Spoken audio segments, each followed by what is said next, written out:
अस्सलाम वालेकुम दोस्तों, दूसरे भाई यूट्यूब चैनल दादा रिपोर्टर मैं तो खादम गुलाम मोहम्मद ते अज का वेलाग बेहतरीन बनाने लाए अज अस वेने पे अपना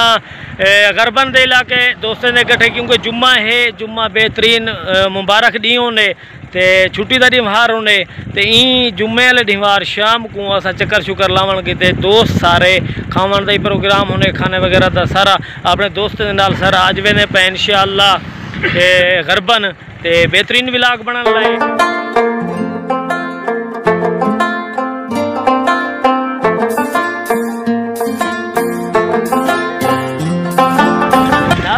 बेहतरीन विलाग बनने लाए अस वे मोटरसाइकिल से पे हैं वे दोस्त कुछ अगो इन इंशाअल्लाह विलाग बेहतरीन बनाने लाए थे।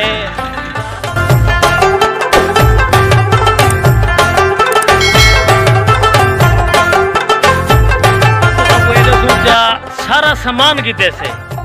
सारा जिरना गोश्त बकरे का वसल टमाटर यानी कि घर मसाला घी सब शे असल शे भूल गए वो केर शे माचिस भूल गए मार का सारा ये नज़दीक की दुकान है अस माचिस गिनते पे हैं।